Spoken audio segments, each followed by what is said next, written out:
ఏం చేయాలి చెప్పేసి. నేను మంగళగిరి నుంచి వచ్చాను. యాక్చువల్లీ నేను ఒక డైరీ బిజినెస్ స్టార్ట్ చేద్దామని ఒక థాట్లో రావడం జరిగింది ఇక్కడికి. సో డైరీ బిజినెస్ అంటే నార్మల్గా రైతుల దగ్గర నుంచి పాలు కలెక్ట్ చేసి ప్యాక్ చేసి ఇచ్చేయడం అని అలా అనుకున్నాను.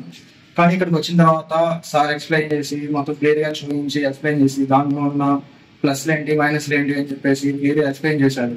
సో నాకు ఇక్కడికి వచ్చిన తర్వాత ఇక్కడ అంతకుముందు ఉన్న నాలెడ్జ్ కంటే అంతకుముందు యాక్చువల్లీ నాలెడ్జ్ అయితే ఏం లేదు. సో ఇక్కడికి వచ్చిన తర్వాత నాకైతే క్లియర్ నాలెడ్జ్ వచ్చింది. దాంట్లో ఏంటి అసలు ఎలా జరుగుతుంది, ప్రాసెసింగ్ ఎలా ఉంటుంది అని చెప్పేసి సార్ అయితే క్లియర్గా ఎక్స్ప్లెయిన్ చేశారు. Thank you sir, thank you so much.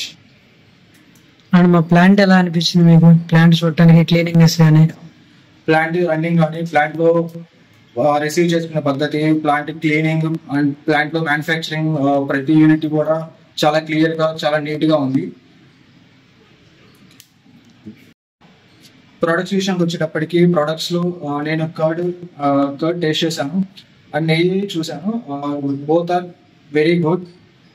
మన నెయ్యి వచ్చేటప్పుడు చాలా మార్కెట్లో ఆయిల్ ఎక్కువ ఉండి మనకి పోస్ అనేది తక్కువ ఉంటుంది. కానీ ఇక్కడ నేను చూసిన దాంట్లో 90% మనకి ప్యూర్ అనేది 99% అనేది మనకి ప్యూర్ నెయ్యి జరుగుతుంది. సో ఎవరైనా సరే నెయ్యి పర్చేస్ చేయాలనుకుంటే రైతన్న డైరీ వెబ్సైట్ ఆర్ మీకున్న స్టోర్ దగ్గర నియరెస్ట్ స్టోర్స్ లో పర్చేస్ చేయాల్సిందిగా కోరుతున్నాను. Thank you.